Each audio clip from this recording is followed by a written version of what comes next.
మంత్రి పీఠం ఎక్కిన రేవంత్ రెడ్డి కేవలం కేసీఆర్ ను హింసించమే లక్ష్యంగా పెట్టుకున్నారని మాజీ మంత్రి హరీష్ రావు తీవ్ర ఆరోపణలు చేశారు. ఇవాళ తెలంగాణ భవన్లో ఆయన కాళేశ్వరం ప్రాజెక్టుపై కాంగ్రెస్ కుట్రలు, కమిషన్ వక్రీకరణలు, వాస్తవాలు అనే అంశంపై పవర్ పాయింట్ ప్రజెంటేషన్ ఇచ్చారు. ఈ సందర్భంగా హరీష్ రావు మాట్లాడుతూ రాష్ట్రంలో రేవంత్ పాలనను గాలి కొదిలి ఢిల్లీ యాత్రలు చేస్తున్నాడని మండిపడ్డారు. వాస్తవాలు లేకుండా వండి వార్చిన రిపోర్టే కాళేశ్వరం రిపోర్ట్ అని కామెంట్ చేశారు.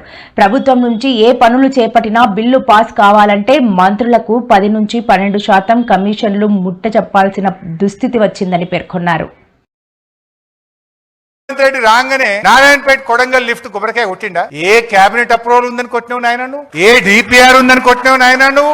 ఏ సిడబ్ల్యూసి కమిషన్ రిపోర్ట్ ఉందని నువ్వు పనులు స్టార్ట్ చేసినావు అని అడుగుతున్నా. ఇది నేను నోటి మాట చెప్తలేను. ఇన్ఫర్మేషన్ యాక్ట్ లో నేను అడిగితే సమాధానం 11/9/2024 లో రాష్ట్ర ప్రభుత్వ ఇరిగేషన్ శాఖ ఇచ్చిన ఆన్సర్ నాకు please provide calculations and details of cost benefit ratio అన్న రిప్లై డిపిఆర్ అండర్ ప్రిపరేషన్. ఎప్పుడు కొట్టిండు రేవంత్ రెడ్డి కొబ్బరికాయ? ఫిబ్రవరి 2024 కొట్టిండు. నాకు రిప్లై ఎప్పుడు వచ్చింది? 9th month 2024 వచ్చింది. అంటే డిపిఆర్ లేకుండానే కొబ్బరికాయ కొట్టిండు, పనులు స్టార్ట్ చేసిండు. Please provide clearance documents from central water commission, ministry of environment and central electricity authority under process. అంటే సిడబ్ల్యూసి అనుమతి లేదు, ఎన్విరాన్మెంట్ అనుమతి లేదు, డిపిఆర్ లేదు. మరి ఇవాళ దాన్ని పనులు ప్రారంభించిండ్రు, బిల్లులు చెల్లించిండ్రు. ఇప్పుడు ఎవరిని వేయాలి లోపల? కాళేశ్వరంకి అన్ని అనుమతులు ఉన్నాయి. నువ్వు ఏ అనుమతులు లేకుండా, డిపిఆర్ లేకుండా, సిడబ్ల్యూసి అనుమతులు లేకుండా నువ్వు ఎట్లా కడతావు ఈ ప్రాజెక్ట్ అని అడుగుతున్నా. అంటే మాట్లాడు ఈజీ, దీనికి సమాధానం చెప్పండి. మరి ఇప్పుడు ఉంటే చూపి ఉత్తమ్ కుమార్ రెడ్డి. నారాయణపేట కొడంగల్ లిఫ్ట్ ఇరిగేషన్ ఏదైతే నువ్వు 4350 కోట్లతో స్టార్ట్ చేసినావో దానికి సిడబ్ల్యూసి అనుమతి ఉందా? దానికి నీటి కేటాయింపులు ఉన్నాయా? దానికి డిపిఆర్ ఉందా? దానికి ఏదైనా కేంద్ర ప్రభుత్వం నుంచి ఒక్క అనుమతి ఉందా? ఏ అనుమతి లేకుండా కొబ్బరికాయ ఎట్లా కొట్టినావు? పనులు ఎట్లా స్టార్ట్ చేసినావు? బిల్లు మా ప్రభుత్వం ఏర్పడిన సంవత్సరంలో ఆనాడు గొప్ప విజయాలు సాధించినాం. కేసీఆర్ గారు మొదటి సంవత్సరంలోనే ఎన్నో ఏళ్లుగా రైతులు, పారిశ్రామికవేత్తలు, ప్రజలు ఇబ్బంది పడుతుంటే ఒక్క సంవత్సరంలోనే విద్యుత్ సమస్య పరిష్కారం చేసి 24 గంటల కరెంట్ ఇచ్చి చూపించండు కేసీఆర్ గారు. ఈ నివేదిక అమరావతిలో అవినీతికి అంతే లేకుండా పోయిందని మాజీ సీఎం జగన్మోహన్ రెడ్డి సంచలన ఆరోపణలు చేశారు. ఆ ప్రాంతంలో కడుతున్న కట్టడాల్లో అవినీతికి పాల్పడుతున్నారని ఆరోపించారు. చదరపు అడుగుకు 4000 పెడితే 5 స్టార్ సదుపాయాలు వస్తాయని, కానీ 10,000 రూపాయలు పెడుతున్నారని వ్యాఖ్యానించారు. 10% కాంట్రాక్ట్ ఇచ్చి 8% కమిషన్ వసూలు చేస్తున్నారని ఆగ్రహం వ్యక్తం చేశారు. ఒక్క అమరావతిలోనే కాదని అన్ని రంగాల్లో కమిషన్లు తీసుకుంటున్నారని మండిపడ్డారు. మట్టి గ్రావెల్ మైనింగ్ కంపెనీలు పెట్టాలన్నా కూటమి నాయకులకు కమిషన్లు ఇవ్వాల్సిందేనన్నారు. ఈ అవినీతికి పోలీసులు సైతం సహకరిస్తున్నారని జగన్ వ్యాఖ్యానించారు. రాష్ట్రంలో ఉన్న ప్రత్యేకమైన పరిస్థితులు ఏమిటో, ఈ ప్రత్యేక పరిస్థితుల మధ్య మీరు పోషిస్తా ఉన్న పాత్ర ఏమిటో, అమ్మైనా అన్నం పెట్టదన్నట్టుగా, కోరకపోతే దేవుడైనా కూడా వరం ఇవ్వడం అన్నట్టుగా పిటిషన్ వేయకపోతే, న్యాయస్థానంలో మీరు నిలబడకపోతే న్యాయం కూడా దక్కే పరిస్థితి కూడా ఉండదు. కలియుగం అన్నది ఏమిటి అన్నది ఈ చంద్రబాబు నాయుడు గారి పరిపాలన చూస్తే ఈ 14 నెలల్లో ఓహో ఇదేనా కలియుగము అని చెప్పి అనిపించే పరిస్థితి ఎవరికైనా కూడా అనిపిస్తుంది. ఎందుకనంటే న్యాయం లేదు, ధర్మం లేదు. తమకు గిట్టని వాళ్ళు ఎవరైనా ఉంటే, తమకు నచ్చని వాళ్ళు ఎవరైనా ఉంటే, తమకు వ్యతిరేకంగా స్వరం వినిపించే వాళ్ళు ఎవరైనా ఉంటే తట్టుకునే పరిస్థితి లేదు, జీర్ణించుకునే పరిస్థితి లేదు. ఎలాగైనా తీసుకొని పోయి వాళ్ళని జైల్లో వేయాలి, ఎలాగైనా తీసుకొని పోయి వాళ్ళని చిత్రహింసలు పెట్టాలి, ఎలాగైనా కూడా వాళ్ళ పరువును తీయాలి అనే ఒక నీచమైన సంస్కృతి ఈరోజు మనం చూస్తూ ఉన్నాం. ఒక మనిషిని జైల్లో పెట్టడము అని అంటే తన పరువును, తన ప్రతిష్టలతో ఆడుకోవడం. అవన్నీ తెలిసి కూడా ఏ తప్పు చేయకపోయినా కూడా బురద వేసి తప్పు చేశాడు అని చెప్పి దానికోసం దొంగ సాక్ష్యాలను క్రియేట్ చేసి కేవలం వీళ్ళు పెట్టే ప్రలోభాలు, వీళ్ళు పెట్టే భయం తప్ప వేరే బేసి లేదు, వేరే సాక్ష్యము లేదు. ఇలాంటి పరిస్థితుల మధ్య న్యాయం జరగడానికి కోసం బాధితుల తరపున గట్టిగా నిలబడి వాళ్ళ స్వరం వినిపించే కార్యక్రమం ఎక్కడైనా చేయాల్సిన పరిస్థితి ఏదైనా ఉంది అని అంటే అది ఇంకా మన భుజస్కంధాల మీద ఇంకా ఆ బాధ్యత ఎక్కువైంది. ప్రతిపక్షంలో ఉన్నప్పుడు వైఎస్ఆర్సీపీ ప్రభుత్వ హయాంలోనే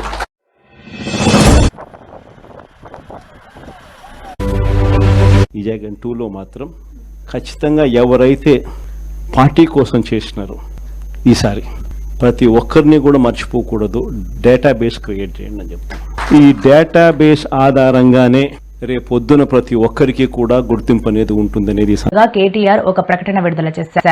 హైదరాబాద్ వాసులకు కేసీఆర్ అందించిన ఉచిత మంచినీటి పథకాన్ని ముట్టుకుంటే ముఖ్యమంత్రి మసే అంటూ కేటీఆర్ హెచ్చరించారు. 20 నెలలు కావస్తున్నా ఇచ్చిన 420 హామీలు అమలు చేయలేక ఇప్పటికే చేతులెత్తేసిన రేవంత్ రెడ్డి మహా పాపాన్ని మూటగట్టుకున్నారని విమర్శించారు. బీఆర్ఎస్ అమలు చేసిన పథకాలకు కూడా ఉరివేస్తే మహానగరంలోని 1,20,00,000 మంది ప్రజలు చరిత్రలో కాంగ్రెస్ పార్టీని సీఎం రేవంత్ రెడ్డిని క్షమించరని తెలిపారు. మేము ఒక 6-7 విషయాలు కుండబద్దలు కొట్టినట్టు మా పార్టీ అభిప్రాయాన్ని చెప్పాం. అందులో మొట్టమొదటిది, ప్రపంచవ్యాప్తంగా ఈరోజు అమెరికా లాంటి దేశాలు కానీ, యునైటెడ్ కింగ్డమ్ కానీ, జర్మనీ కానీ, ఇటలీ కానీ, ఇంకా చాలా దేశాలు ఇవాళ ఎలక్ట్రానిక్ ఓటింగ్ మెషిన్లు కొంతకాలం ప్రయోగాలు చేసినా దాని నుంచి వచ్చిన కొన్ని ఫలితాల విషయంలో వచ్చిన అనుమానాలు, ప్రజల్లో ఉన్న విశ్వాసలేమి, నమ్మకం లేని తనం వల్ల ఓటింగ్ మెషిన్లు వద్దనుకొని పేపర్ బ్యాలెట్ కే ఈ దేశాలన్నీ కూడా మళ్ళీ తిరిగి వెనక్కి వెళ్ళిపోయినాయి. మేము ఎన్నికల కమిషన్ ని కోరింది ఏమంటే, మనం కూడా భారతదేశంలో ప్రపంచంలోనే అతి పెద్ద ప్రజాస్వామ్య దేశం భారతదేశం, 140 కోట్ల జనాభా కలిగిన దేశం, మరి దాదాపు 100 కోట్ల ఓటర్లు కలిగిన దేశం. మరి ఇట్లాంటి దేశంలో ఏదో ఈ మెషిన్ల వల్ల ఏదో నష్టం జరుగుతున్నది, నేను వేసిన ఓటు నేను అనుకున్న వారికి పోవడం లేదు అనే అభిప్రాయం ఉంటే అది ప్రజాస్వామ్యానికి చేటు. కాబట్టి మరి ఎలక్ట్రానిక్ ఓటింగ్ మెషిన్లను పక్కన పెట్టి తిరిగి పేపర్ బ్యాలెట్ నే తీసుకోవాలని చెప్పి ఇవాళ మేము మా పార్టీ తరఫున ఎలక్షన్ కమిషన్ ని కోరాం. ఆ ప్రాసెస్ కూడా మళ్ళీ తిరిగి పేపర్ బ్యాలెట్ ప్రవేశపెట్టే ప్రాసెస్ కూడా బీహార్ ఎన్నికల నుంచే ప్రారంభించండి. నవంబర్ లో జరగాల్సి ఉన్న బీహార్ ఎన్నికల్లోనే తిరిగి పేపర్ బ్యాలెట్ ప్రవేశపెట్టండి.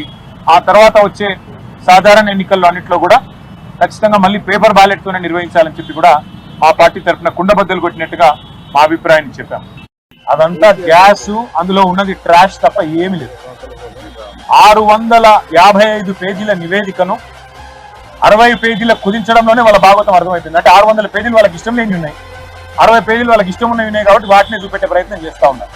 రెండోది, నాకు తెలియక అడుగుతా ఉన్నా, రిపోర్ట్ ఇచ్చింది సాయంత్రం, అర్ధరాత్రి ఆస్థాన మీడియాకు వెంటనే లీకులు, తెల్లారే వరకే ఈయన పాపాల భైరవుడు ఆన పాపాల భైరవుడు అని అడ్డమైన రోత వార్తలు.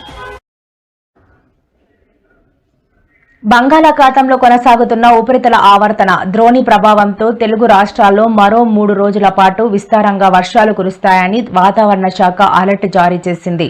ఇప్పటికే ఏపీ, తెలంగాణలోని పలు జిల్లాల్లో మోస్తా నుంచి భారీ వర్షాలు కురుస్తున్న విషయం తెలిసిందే.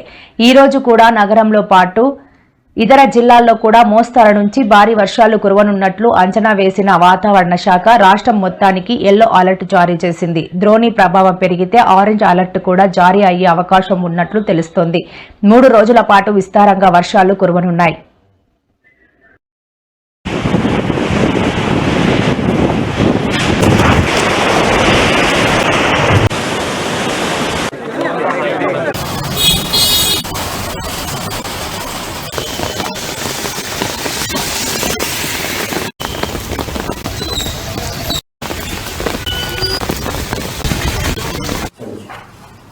దీని ప్రభావం వల్ల మనకి మన రాష్ట్రంలో వర్షాలు పడే అవకాశం ఉంది. నార్త్ కోస్టల్ ఆంధ్రప్రదేశ్ అంటే ఉత్తర కోస్తాలోని ఉత్తర కోస్తా ఆంధ్రాలోని ఎక్కువ ఒక మోస్తరు నుంచి తేలికపాటి నుండి మోస్తరు వర్షాలు లేదా ఉరుములతో కూడిన జల్లులు విస్తారంగా పడే అవకాశం ఉంది. అంటే చాలా మోస్ట్ ప్లేసెస్లో పడే అవకాశం ఉంది.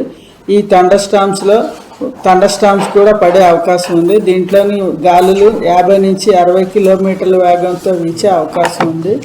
అదే దక్షిణ కోస్తాలో అయితే పలు చోట్ల అంటే అనేక చోట్ల పడే అవకాశం ఉంది. ఇక్కడ కూడా ఉత్తర కోస్తాలో అయితే కొన్ని చోట్ల భారీ వర్షాలు కూడా పడే అవకాశం ఉంది. 1-2 దగ్గరలో భారీ వర్షాలు కూడా పడే అవకాశం ఉంది.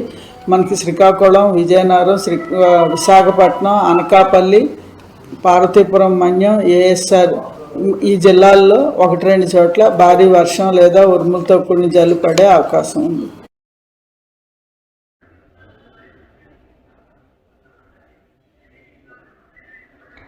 తాము 72 గంటల దీక్షకు అనుమతి కోరితే ప్రభుత్వం 4 రోజుల పాటు దీక్షను వాయిదా వేయాలని హైకోర్టుకు సూచించిందని తెలంగాణ జాగృతి క్రమశిక్షణ గల సంస్థ అని కోర్టు ఆదేశాలను గౌరవిస్తూ నిరాహార దీక్షను విరమిస్తున్నానని తెలంగాణ జాగృతి అధ్యక్షురాలు బీఆర్ఎస్ ఎమ్మెల్సీ కల్వకుంట్ల కవిత ప్రకటించారు. ఢిల్లీలో కాంగ్రెస్ టైంపాస్ ధర్నాలు చేస్తున్నదని వాటితో సాధించేది ఏమీ లేదన్నారు. ప్రభుత్వంలో ఉన్నవాళ్లు రాష్ట్రపతి వద్దకు వెళ్లి ఒత్తిడి తేవాలని డిమాండ్ చేశారు. ఆర్డినెన్స్ ను తొక్కిపెట్టిన గవర్నర్ పై సుప్రీంకోర్టులో కేసు వేయాలన్నారు. ఢిల్లీలో టైంపాస్ ధర్నాలు చేస్తే తెలంగాణ బీసీ బిడ్డలు ఊరుకోరని హెచ్చరించారు. పాస్ అయి బీజేపీ మీద నూకేసి చేతులు దులుపుకుందామని కాంగ్రెస్ పార్టీ చూస్తుంది. మాకు సంబంధం లేదు, ఇది రాష్ట్రానికి సంబంధించిన బిల్లని చేతులు దులుపుకుందామని బీజేపీ చూస్తుంది. ఈ వేదిక నుండి స్పష్టంగా ఇవాళ నేను ఛాలెంజ్ చేసి రాష్ట్ర ప్రభుత్వాన్ని గౌరవ ముఖ్యమంత్రి రేవంత్ రెడ్డి గారిని అడుగుతా ఉన్నాను. నిజంగా మీరు బీసీల పక్షపాత అయితే, నిజంగా 42% మీరు పెట్టిన బీసీల బిల్లు చిత్తశుద్ధితో పెట్టిందైతే, ఏదైతే బీజేపీ చెప్తుందో ముస్లింలకు ఉందేమో అనే అనుమానంతో మేము ఆపుతున్నామని చెప్తున్నారు. ఇవాళ కాంగ్రెస్ పార్టీ మీరు స్పష్టత ఇవ్వండి. మీరు ఇవాళ ప్రెస్ మీట్ పెట్టండి. ఇక్కడ పెడతారా, ఢిల్లీలో పెడతారా, రాహుల్ గాంధీ గారిని పెట్టుకొని పెడతారా, సోనియా గాంధీ గారిని పెట్టుకొని పెడతారా, మాకు సంబంధం లేదు. ప్రెస్ మీట్ పెట్టి ఓపెన్ గా డిక్లేర్ చేయండి. ముస్లింలకు 10% రిజర్వేషన్ మేము సపరేట్ బిల్లు పెడతాం అసెంబ్లీలో అని చెప్పి డిక్లరేషన్ చేయండి. ఒక క్లారిటీ ఇవ్వండి. దాంతో ఏమైతుంది, ఇప్పుడున్న 42%లో ముస్లిం మైనారిటీల రిజర్వేషన్ దీంట్లో ఇంక్లూడెడ్ కాదు. ముస్లింస్ కి సపరేట్ గా 10% రిజర్వేషన్ పెట్టాలని చెప్పి మేము డిమాండ్ చేస్తా ఉన్నాం. ఇక అప్పుడు బీజేపీ మీద ఉంటది బాధ్యత. ఈ 42%లో ముస్లింస్ లేరనే విషయాన్ని కాంగ్రెస్ పార్టీ క్లారిటీ ఇవ్వాలి. కాంగ్రెస్ పార్టీ 42% లో ముస్లింల రిజర్వేషన్ ఉందా లేదా స్పష్టత ఇస్తలేదు. At the same time BJP party ఏమో ముస్లింల రిజర్వేషన్ ముస్లింలలో ఇంక్లూడెడ్ అయితే మేము పర్మిషన్ ఇవ్వమని చెప్పి వాళ్ళు చెప్తారు. అంటే ఇద్దరు కూడా నేను కొట్టినట్టు చేస్తాను, నువ్వు ఏడిచినట్టు చేయని కలిసికట్టుగా ఆడుతున్నటువంటి నాటకంగా మేము దీన్ని భావిస్తా ఉన్నాం. వీరిద్దరి యొక్క అంశాలను కూడా ప్రజల ముందు మేము తేటతెల్లం చేయదలుచుకున్నాం.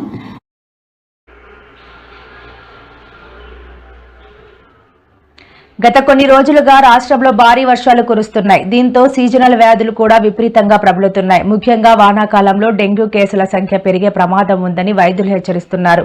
ఇప్పటికే పలు ప్రాంతాల్లో డెంగ్యూ అనుమానిత లక్షణాలతో ప్రజలు ప్రభుత్వ, ప్రైవేట్ ఆసుపత్రుల్లో చికిత్స పొందుతున్నారు. తాజాగా బాపట్ల జిల్లా నగరం మండలంలోని ఈదుపల్లి గ్రామంలో డెంగ్యూ అనుమానిత లక్షణాలతో తుమ్మల సుబ్బారావు, మహాలక్ష్మి అనే దంపతులు మృతి చెందారు. ఈ ఘటనతో గ్రామంలో తీవ్ర భయాందోళనలు నెలకొన్నాయి. అధికారులు అప్రమత్తమయ్యారు. ఆరోగ్య శాఖ అధికారులు గ్రామంలో పర్యటించి డెంగ్యూపై అవగాహన చర్యలు చేపట్టారు.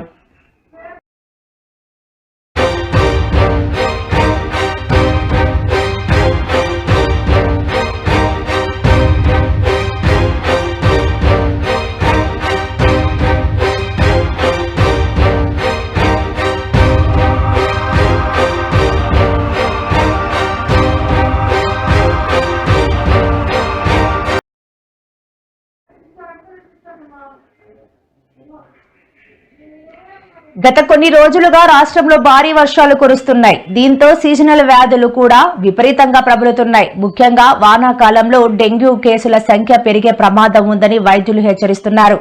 ఇప్పటికే పలు ప్రాంతాల్లో డెంగ్యూ అనుమానిత లక్షణాలతో ప్రజలు ప్రభుత్వ, ప్రైవేట్ ఆసుపత్రుల్లో చికిత్స పొందుతున్నారు. తాజాగా బాపట్ల జిల్లా నగరం మండలంలోని ఈదుపల్లి గ్రామంలో డెంగ్యూ అనుమానిత లక్షణాలతో తుమ్మల సుబ్బారావు, మహాలక్ష్మి అనే దంపతులు మృతి చెందారు. ఈ ఘటనతో గ్రామంలో తీవ్ర భయాందోళనలు నెలకొన్నాయి. అధికారులు అప్రమత్తమయ్యారు. ఆరోగ్య శాఖ అధికారులు గ్రామంలో పర్యటించి డెంగ్యూపై అవగాహన చర్యలు చేపట్టారు. తెలుగు సినిమా పరిశ్రమలో నెలకొన్న వేతనాల పెంపు వివాదంలో కీలక పరిణామం చోటు చేసుకుంది. నిన్న సాయంత్రం వరకు ప్రొడ్యూసర్ల చర్చలు అసంపూర్తిగా ముగిశాయి. ఈ రోజు తాజాగా 2 గంటల పాటు గిల్డ్ నిర్మాతల సమావేశం కొనసాగింది. ఈ చర్చల అనంతరం ఫిలిం ఎంప్లాయీస్ డిమాండ్ల మేరకు వేతనాలు పెంచే ప్రసక్తే లేదని గిల్డ్ నిర్మాతలు తేల్చి చెప్పారు. అలాగే తమ సినిమాల షూటింగ్లు కొనసాగిస్తామని, షూటింగ్లకు ఎవరూ అడ్డు రావద్దని, ఎవరైనా మా షూటింగ్ కు వచ్చే కార్మికులను అడ్డుకుంటే చట్టపరంగా చర్యలు తీసుకుంటామని గిల్డ్ నిర్మాతలు హెచ్చరించారు.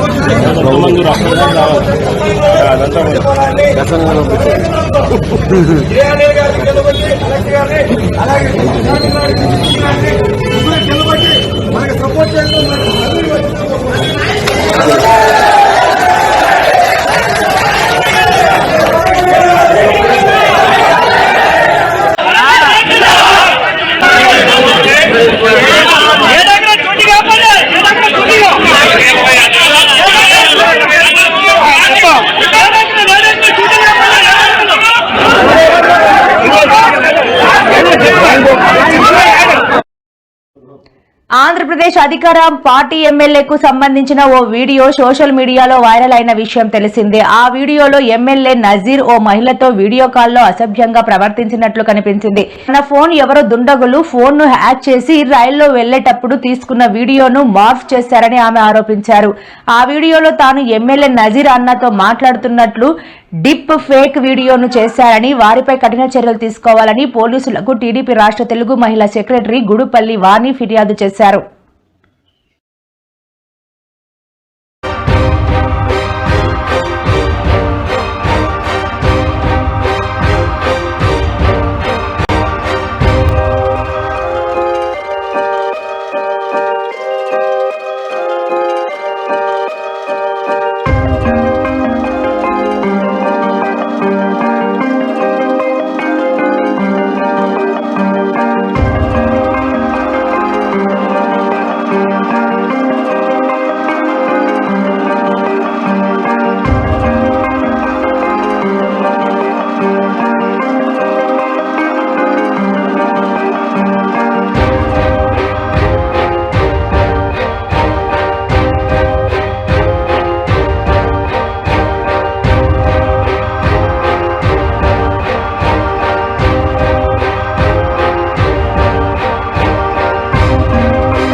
నువ్వు హోమ్ మినిస్టర్ గా ఉంటూ మహిళల ప్రాణ రక్షణ, మాన రక్షణ, ధన రక్షణ ఖచ్చితంగా నువ్వు చేయాలి.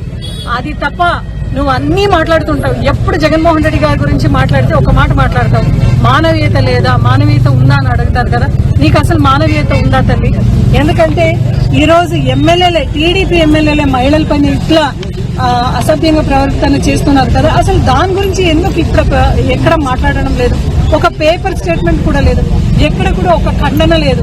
అంటే మీ పార్టీ వాళ్ళు, మీ నాయకులు, మీ ఎమ్మెల్యేలు ఎవరైనా మహిళల పైన ఇట్లా దౌర్జన్యం, దోపిడీ కానీ అగాత్యాలు, అత్యాచారాలు చేస్తే అది టిక్కు కొడుతున్నావు. అదే వేరే వాళ్ళు చేస్తే నువ్వు ఫోర్ ఫ్రంట్ లో వచ్చేసి జగన్మోహన్ రెడ్డి గారు ఏం తప్పు చేయలేదు, కేవలం విమర్శం చేయాలనే ఒక కారణంతో ఈ రోజు నువ్వు విమర్శనం చేసేది ఒక పని కట్టుకుని చేస్తున్నావు కదా అనిత గారు. ఇది కరెక్ట్ కాదు. దయచేసి మీరు నజీర్ గారు ఎవరైతే నిన్న ఇంత మిస్బిహేవ్ చేశాడో వాళ్ళని వెంటనే మీరు యాక్షన్ తీసుకోవాలి. ఎందుకంటే యావత్ మహిళా లోక కూడా ఈ రోజు ఖండిస్తున్నారు, అందరూ కూడా మండిపడుతున్నారు. గతంలో జగన్మోహన్ రెడ్డి గారు అయితే మహిళలకు ప్రతి ఒక్క దానిలో కూడా రిజర్వేషన్ పెట్టి, ప్రవేశం పెట్టి నడిపించిన కార్యక్రమం జగన్మోహన్ రెడ్డి గారు చేసినారు. గతంలో జగన్మోహన్ రెడ్డి గారు ఒక హోమ్ మినిస్టర్, దళితకు హోమ్ మినిస్టర్ ఇచ్చినారు కాబట్టి దాన్ని ఫాలో అవుతూ అనిత గారికి ఈ రోజు హోమ్ మినిస్టర్ గా మీకు ఆ పోస్ట్ వచ్చింది, ఆ పోర్ట్ఫోలియో వచ్చింది అంటే కేవలం జగన్మోహన్ రెడ్డి గారు ఏదైతే పాటించినారో దాన్ని మీరు కాపీ కొడుతున్నారు తప్ప ఈరోజు జగన్మోహన్ రెడ్డి గారు దయవల్లి నువ్వు కూడా హోమ్ మినిస్టర్ అయినావు అని మేము నిజంగా చెప్పుకుంటున్నాము. ఏపీలో ఆగస్టు 15వ తేదీన మహిళలకు ఉచిత బస్సు ప్రయాణం అమలు చేస్తామని రాష్ట్ర రవాణా శాఖ మంత్రి మండిపల్లి రాంప్రసాద్ రెడ్డి తెలిపారు. సోమవారం రాష్ట్ర సచివాలయంలో నిర్వహించిన మీడియా సమావేశంలో ఆయన మాట్లాడుతూ సీఎం చంద్రబాబు నాయుడు ఈ శ్రీశక్తి పథకాన్ని ప్రారంభిస్తారని చెప్పారు. ఆగస్టు 15వ తేదీ నుండి రాష్ట్రంలో మహిళలు ఎక్కడి నుండి ఎక్కడికైనా ఉచితంగా ప్రయాణించవచ్చని, Palle Velugu, ultra Palle Velugu, metro express, city ordinary express బస్సుల్లో ఫ్రీగా ప్రయాణం చేయవచ్చని తెలిపారు. నేడు అందరికీ ఎన్నో స్కీములు చెప్పాం. దాంట్లో ముఖ్యమైనది ఈ ఫ్రీ ట్రావెల్ అనేది. దాంట్లో లక్షలాది మంది మహిళలకు ఈ స్కీమ్ ద్వారా మంచి జరుగుతుందనే సదుద్దేశంతోనే దీన్ని ఎన్నికల హామీగా ఇవ్వడం జరిగింది. ఈరోజు ముఖ్యంగా ఈ ట్రావెల్లో ఉన్న హైలైట్ పాయింట్స్ ఏవైతే ఉన్నాయో మీ దృష్టికి తీసుకొస్తాను. ముఖ్యంగా ఇంటర్ స్టేట్ అంటే రాష్ట్రంలో ఎక్కడి నుంచి ఎక్కడికైనా ట్రావెల్ చేసే మహిళలకు ఫ్రీ సౌకర్యం జీరో టికెటింగ్ విధానంలో ఇవ్వడం జరుగుతుందని తెలియజేసుకుంటున్నాం. ఒకటవది. రెండవది, అందరూ అడుగుతారు ఏ కేటగిరీ బస్సుల్లో ఈ సౌకర్యాన్ని కల్పిస్తారని అడుగుతారు. ఇటువంటి మరెన్నో వీడియోల కోసం మా ఛానల్ ని సబ్స్క్రైబ్ చేయండి.